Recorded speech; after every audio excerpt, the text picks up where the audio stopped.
Welcome to the Potboiler. My name is Patrick Hughes. This is Hollow Grimm and the Killer of Killers, Part 1. What is a potboiler?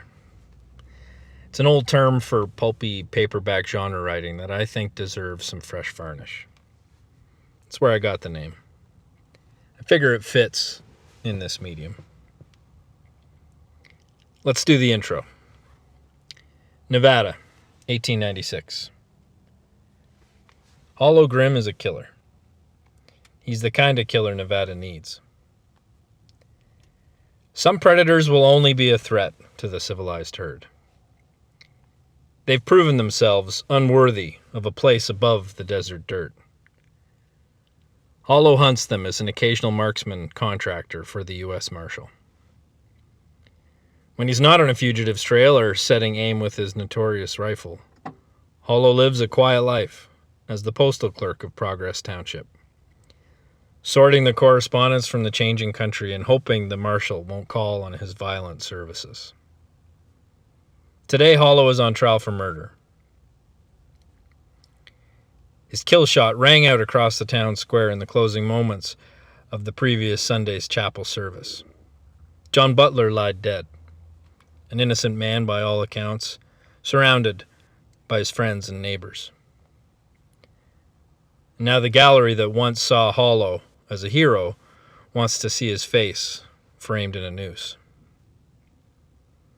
When Hollow Grimm starts on the path of a fugitive, every step forward is precise and strategic, until he sets the line of his rifle. He doesn't kill for a bounty. He never acts on rage or vengeance. So why did he kill John Butler? The 3 episodes of this story will be offered with limited commercial interruptions. Visit patrickhughes.ca for links to me and to my other projects. And please stick around after the story for some light solicitation. Enjoy. Now let's play the music.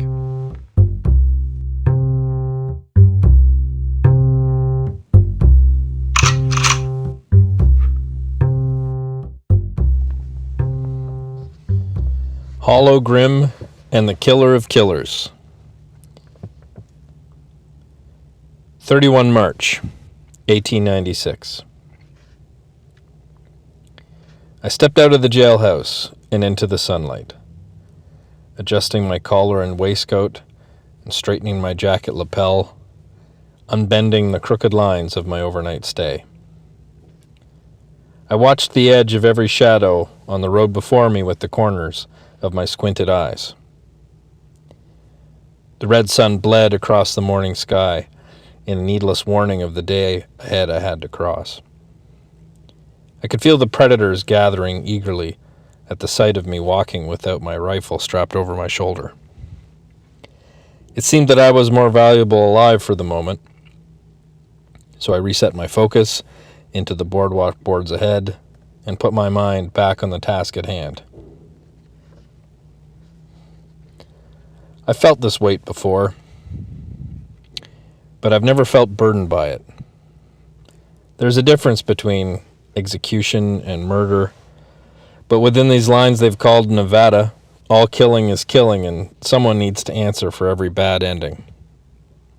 I was the killer the court had convened to measure for a rope, left to question if what I had dealt was worth what I had coming. Old Sheriff Edgar Tubb was walking me from his jail to the courthouse, mumbling contentedly through a story all lawmen from these parts know from his younger days that I've heard him tell twice before. He broke in here and there with his measure of sympathy and something sentimental about how far back our families go. I did my best to ignore him respectfully, concentrating on my impending encounters. In my right hand I carried the letter that set my recent steps in motion, written by one of the few friends I've had, days before he was killed. I tried to focus on the facts still largely overlooked, and reassured myself that my deed stood on just ground. and not just on revenge. On ahead, a humble farmer and his pious-looking wife stopped to watch me pass. The farmer's glare was grave and moral. His button-tight wife had a gleeful sneer. Both of them knew my family name and the notable profile of my charges. I tried to keep my stride steady, from my good left foot to the false right leg strapped at my stump knee. I tended to limp more obviously the very moment I put my attention against concealing it. I could see I was just another villain to her, regardless of any of my former virtues, that there was now no line between me and all those violent men seeking a violent end. I would be just another predator to dangle from a gallows rope in the town square for the community's Sunday entertainment. The farmer's wife could wear the new dress packaged under her arm. She would have a story to gossip and giggle over when she'd wear it again at Christmas service. I mean to keep this plain, so it won't cloud the path ahead and confuse my account. The charges laid against me were founded and accurate. I never denied them. I put the man down. I've gathered some fame for the just deaths I've handed out, notable for their lethal precision at very long range. No good killer enjoys the sunlight for long without expecting some harm waiting on him from a safe spot in the shade. I'm accustomed to being the killer. Good or not, I've never missed the warmth of innocence and admiration when I'm the one standing in the shadows. The question is not, am I guilty? It's why have I become the target? My name is Hollow Grim. I live on a wide dirt road rolling west called Progress Township, Nevada. On this worn leather landscape, the predators are always the last men standing. That is, until their warranted death puts them under the line of my rifle. Today there's one more carnivore looking up at desert dirt, cut down by my bullet and the detailed trail left hidden behind his deeds. This might make me seem like the hero, the one every nickel book story needs. But not every story needs that kind of fiction. I am a hunter of killers, feared and not respected. I am the man who comes for the second eye as payment for the first. I am not the hero here. This court will come to order. The Honorable Judge Irving Jamerson is presiding. A new court clerk had arrived the previous day. His shirt collar, his choice of words, and the line of the tan on his neck told me he was in from Cheyenne. Wyoming's procedure was written with mixed tenses and never corrected. The charges against me were read to the court. The word homicide felt like a scratch across my skin. It was beneath me, common sounding and lacking in insight. I went back to the moment in question, taking aim at the skull's base through the front that belonged to the man the court read as my victim. The better devil of my nature put the killer instinct in my stare and my finger to position on my trigger. I looked down on him over my barrel's edge. He stood peaceful among the flock, oblivious that the peace I had once promised him was about to be inflicted.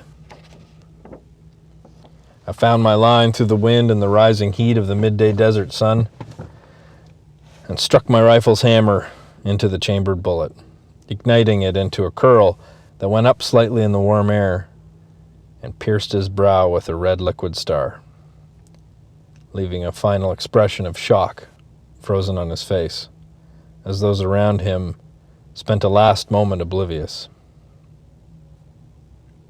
He fell back, already lifeless bone and flesh, wrapped in an $8 suit. His body hit the dirt like it would dent out a grave around him. I could hear it from high across the Goldhanger town square, while the report of my rifle rattled an echo into the open sky.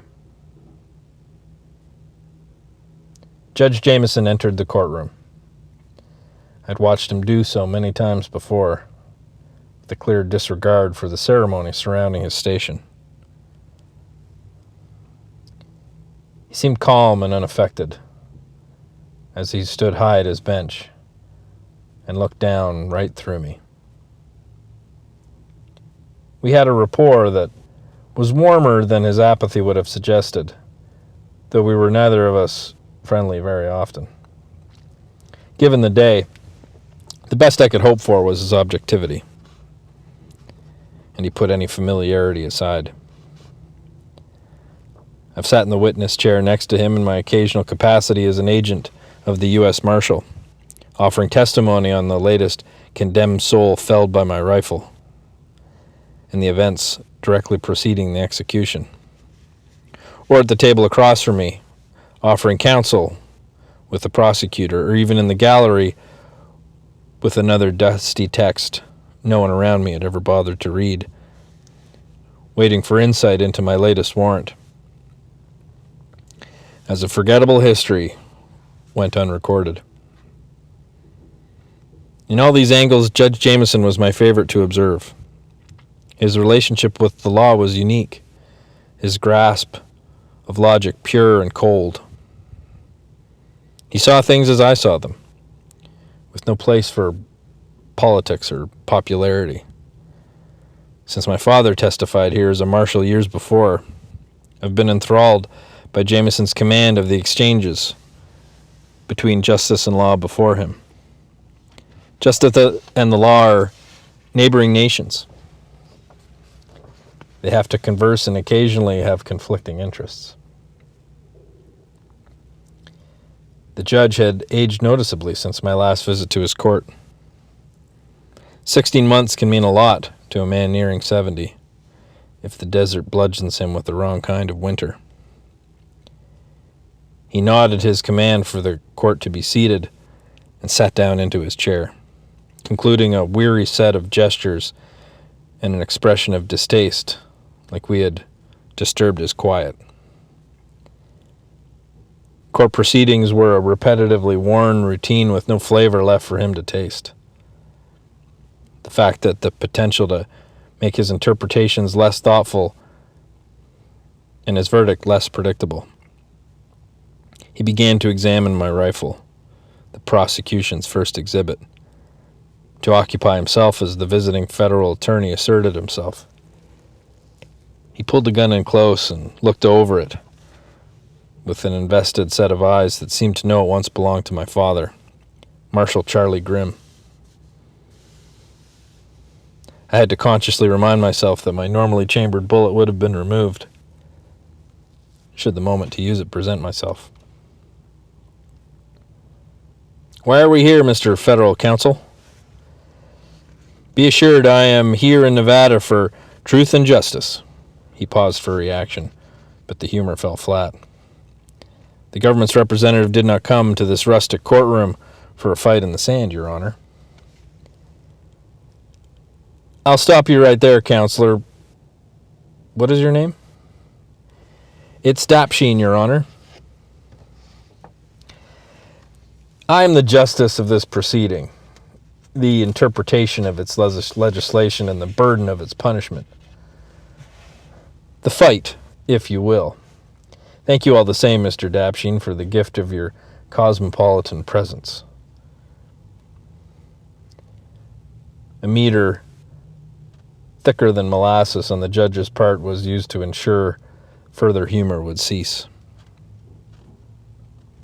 I'm certain you are every bit the fair hand your reputation describes, Your Honor. Jameson wanted to detect sarcasm on Dapsheen's line, but the performance behind his smile had no edges. Federal counsel Conrad Dapsheen was the impending 20th century in a silk waistcoat and narrowly cut lapels. His eye was set forward. Beyond his perfectly stylish suit, his enthusiastic journalist's approach to the English language, to the longer aim of his legal exploits in our untamed section of the United States.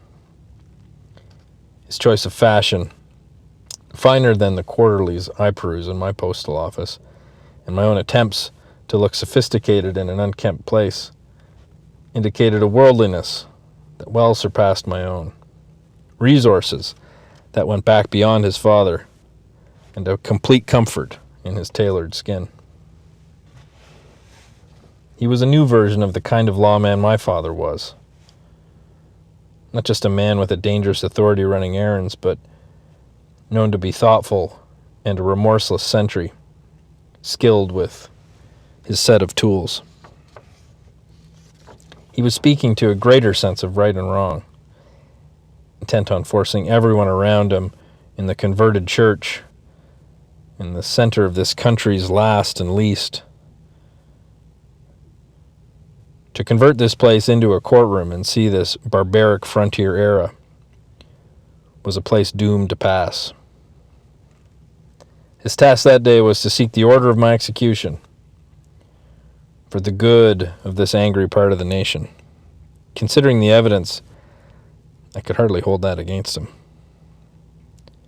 Down from Montana the previous week, in the center of a murder investigation involving a U.S. senator, a dead Cartwright agency operative, and a hired gun, he'd already made the kind of name for himself that preceded him by more than the breadth of the state. He nodded across to me without aggression.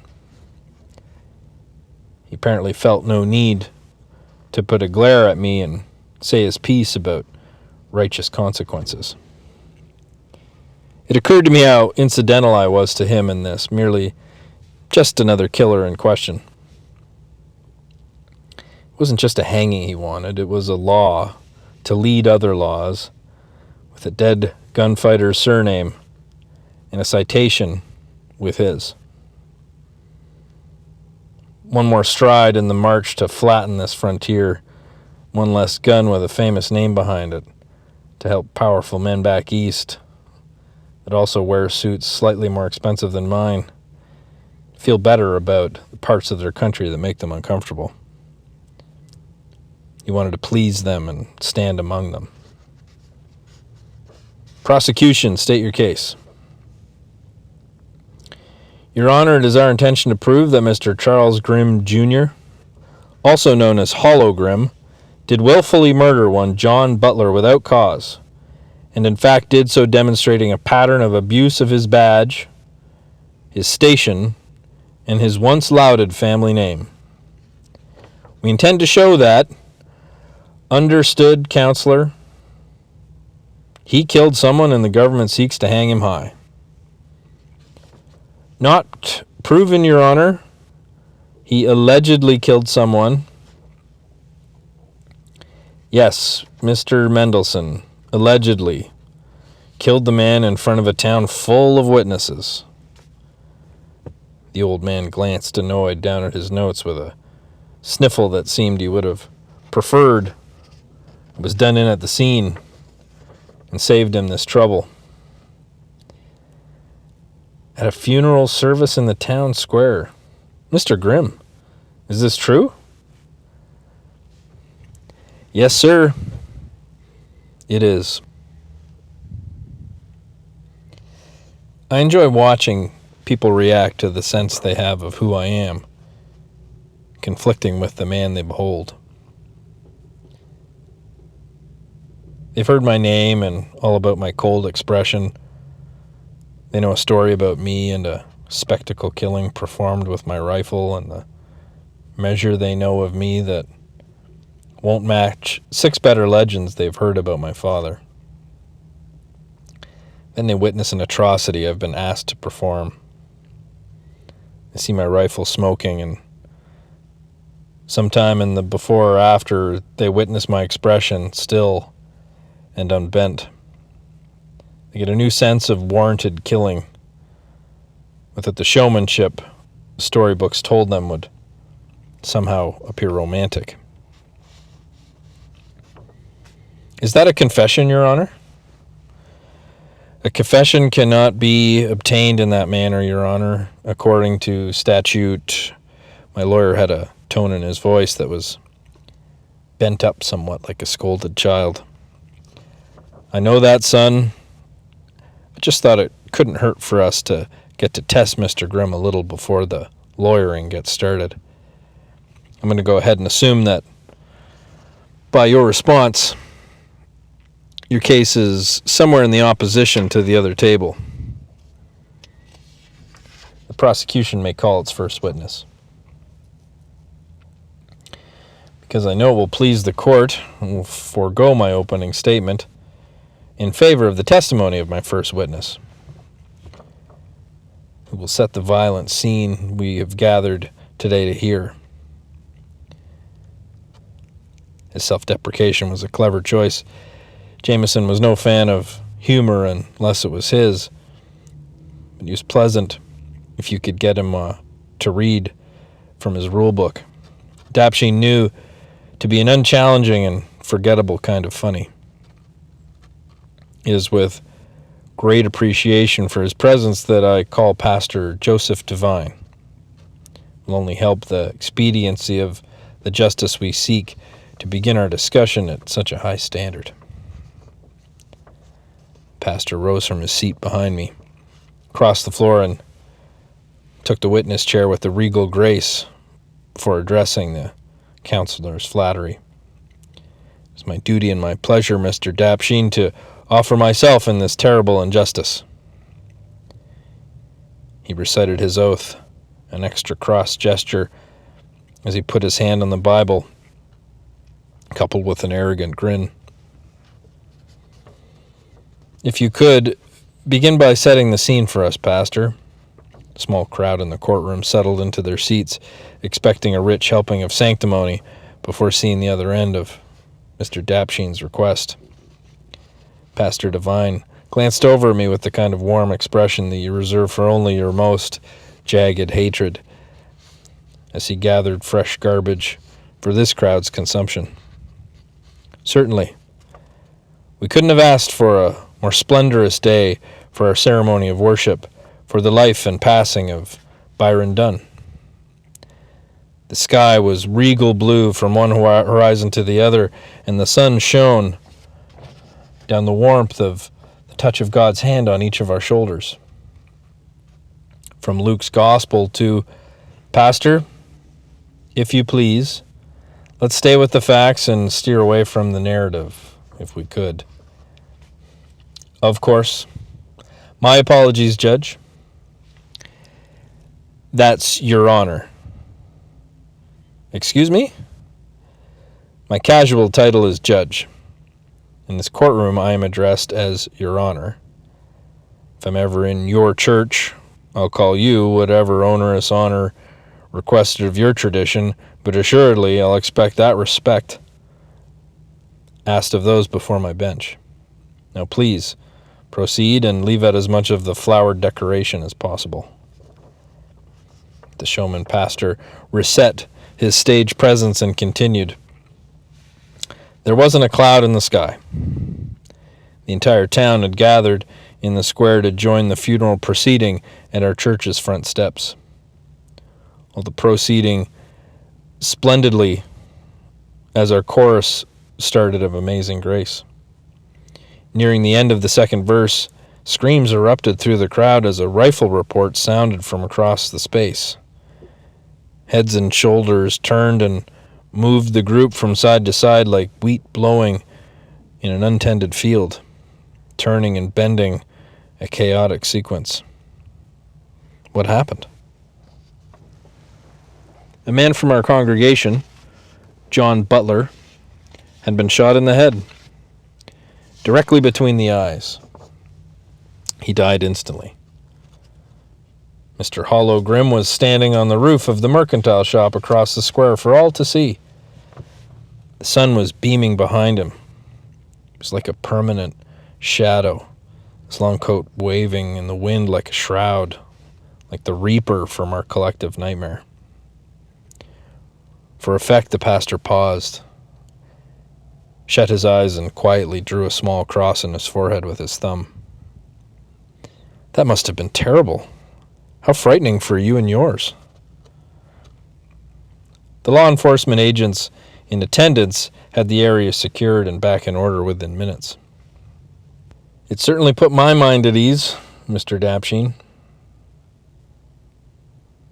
Did you not feel the threat of more violence? To be sure. If the man was willing to shed that bad blood in the public square, he'd certainly be willing to endure the deaths of a few innocents. Is there anything further you'd like to add based on your knowledge of the man? Why, in your opinion, does Mr. Grimm belong in this defendant's chair? I hesitate to wade into waters which I can only speculate, considering his vocation and the way air is made deceptive when passing through his face. His hypocritical hesitation nearly made me chuckle. It is my opinion that the manner in which Mr. Grimm wields his rifle is finally under the public scrutiny it deserves. He shouldn't have taken his so-called bounty in a public place under the eyes of God for what is certainly a matter likely either personal vendetta or profit. I will object to this statement of speculation, Your Honor, and ask that it not be considered. Yes, Counselor, that motion is sustained. No more storytelling, Dapsheen. I'll remind the court preemptively, as I expect it to be a reoccurring theme, that Mr. Grimm is in the service of the federal marshal and is not eligible for hunting bounties, as they're commonly known. Yes, Mendelbaum, thank you for your preemptive politeness. It's Mendelson, sir. I don't care, son. Is this kind of criminality common to Mr. Grimm's repertoire? We would like that question recanted, Your Honor. Mr. Grimm has never been convicted of a crime. And again, we will do adequately without the pastor's unproven opinions and the questionable direction of prosecution. Allow me to rephrase instead. Pastor Devine, what can you tell us about Hollow Grimm to broaden your previous statement? I came to Nevada around the same time as his father, then just newly appointed Deputy US Marshal Charles Grimm, before his moniker, the Marshal Made of Stone, made selling newspapers profitable again. Shortly after, the war got settled in '65, but in that time, before the dust and the iron settled around it, people were still doing things like they had the anarchy of wartime to justify them before their neighbors and their God. Anybody digging their heels into the sand for the law of the land got known quickly as an icon or as punctuation. Pastor Devine was made of sugared venom, opulent cloth, and evangelical pipe organ air. I stifled a sour cringe as he spoke highly of my father with his two-tined tongue.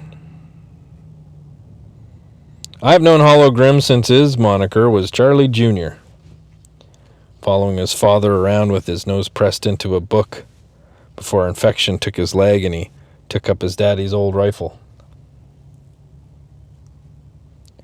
He fell into his sermon swing drawl seamlessly.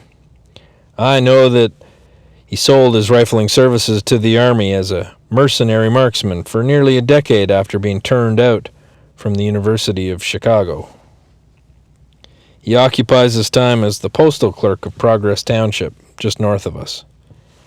He's also known to have been bequeathed his father's badge by Chief US Marshal Gannon himself as a special deputy. It's a title that's little more than a bounty hunter for the federal government, conveniently asserting his status on occasions like this one, when the line of the law is expected to make a special turn around him. That damn rifle he's always got over his shoulder. He's done quite the wounding, in my opinion, to the name his father built. So many things we all knew well all seem to be changing. If there's honor for the father, thank you, Pastor. I have no more questions, Your Honor. Dapsheen cut the man's current of speech and turned curtly, as though his reverence was temporary. The man of God is your witness, Mr. Mendelsohn. Thank you, Your Honor. Myron Mendelsohn was no stage performer. He hadn't been before a judge in nearly a decade. He was a family friend for many years, mostly in the role of notary. His bland curtness was the necessary counter to the flair of the prosecutor and the pastor, the only man I could trust in a day's notice. I've been to your church, Pastor. You often wear spectacles when you address the congregation. You did just this morning. Is that to help see their faces or to help read your hymnal? I think I would have recognized a Hebrew among the flock, Mr. Mendelsohn, but you are correct. I wear the lenses for distance, to see the faces of my flock. I have a horrible time reading when they're on. Were you wearing them at the moment in question? Of the shooting? Yes, I was. I see. Can you recite the second verse of Amazing Grace for the court? I beg your pardon? You don't have to sing. Spoken verses will do. I'm afraid I don't know it by heart. Well, that seems odd. We know you haven't been a man of God for very long, but one can only imagine how many times in your mission you've sung those words. I would expect them to be as common to you as your name. Oh, and your name. I'll come back to that.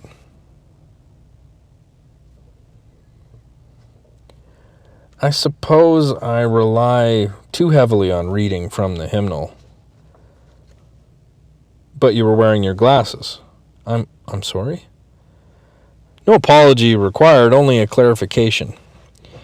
You just said you were wearing your glasses, making reading rather difficult, I'm told. I don't know what you're trying to imply. And on the matter of Mr. Butler, you said he was shot in the head and died instantly. How do you know that? I saw Mr. Butler get struck by Hollow's shot. I saw him fall without a single shudder of movement.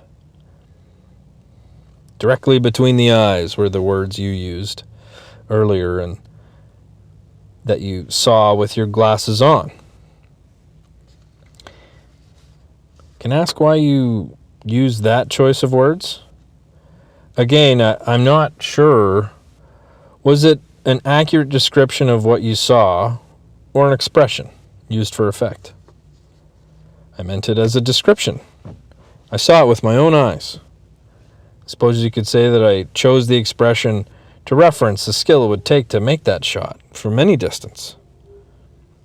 A dubious skill, only wielded by few. That's fine. You saw Mr. Butler shot. He was positioned at the north end of the gathering, far to the left of your perspective at the pulpit. Is that correct? Yes. So you couldn't have seen the shot taken from the south? No. That was not the question. How was the shot established to be a long-range shot?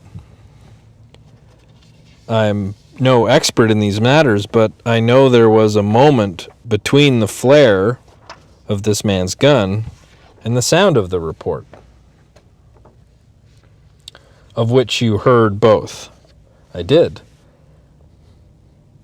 But you can be certain it was Mr. Grimm you saw on a roof across the village Times Square to the south with the sun behind him. Yes, I am sure. You can call it a matter of faith. His voice turned up with a playful tone, the kind delivered for both his friends and foes. We won't, not in a court of law, but it is understood. Considering your stature among the congregation, I can only assume that your earlier assumption is corroborated by expert consultation. Is that the case? Yes. Who was your expert? It was the opinion of the lawman present. Can you identify that lawman? Agent Percy Daniels of the Detective Cartwright Agency, the Cartwright Detective Agency. Is that correct? Yes. It was a needless affront to old Sheriff Tubb, present as always, to refer to a contracted private detective as the lawman. The statement didn't go unnoticed. Are you familiar with the Cartwright Agency's most recent controversies? I can't say that I subscribe to such things. Was Agent Percy present for the funeral proceedings or just after the shooting? I believe Daniels is his surname. He was at the funeral. As an invited guest? Yes. A friend of the Dunn family? No. Invited by whom, then? I'm sure that I don't know. You'll have to ask him. You would assume that he and his men came for the funeral. They arrived shortly after the service began, so again, I can only assume, but again, their presence was a blessing. Pastor Joseph Devine, how long has that been your name? I don't understand. Shall I repeat, Your Honor? The pastor conceded to the lawyer's question with his first angered expression of the day. Fine, Mr. Mendelson. Joseph was the name bestowed upon me by the bishop when I was ordained. And Devine, were you born that way? No, my name was a distraction, unsuitable for this station. So I changed it. Deemed by who? Your Honor, how is this pertinent? Dapsheen objected, but did so rather passively. Credibility was always an odd angle to take on a clergyman. It's in the public record, Your Honor, no matter how much the witness would like to see it buried. It's fine. If the counselor deems it so vital. I was born Culpepper. The name was common to everyone in the court. A legacy more dug under the dirt bottom of our desert life you could not find. One generation after the next, they just seemed to desire mud, blood, and refuse. The people in the gallery let out the appropriate gasps, as I knew as much and enjoyed the collective response. How is this disrespectful line of questioning relevant in this matter? I believe respect dictates that our testimonial process unfolds. I deserve an answer. Your choice to wear glasses during a part of your sermon when you tend not to, coupled with your attentive focus away from the gunfire report, and choice not to seek cover so close to your own church's shelter, suggests a certain awareness. Are you suggesting I knew this killer would fire his weapon into a crowd? No, sir. I'm suggesting your solemn proceeding was expecting a weapon to fire. Myron halted Devine's evolving expression of shock before he could portray wounded. May I continue? The pastor nodded sharply, instantly ready to move away from the statement. I would like to conclude with a redirect of an earlier question. Why is Mr. Grimm sitting in the defendant's chair this morning? I know I saw him, Mr. Mendelson. I saw his billet kill that man. I was forced to witness that which is most sacred and precious, God's sacrament of life, taken needlessly. There's no humanity left in him, if there was any ever to lose. He deserves this chair and the rope to follow.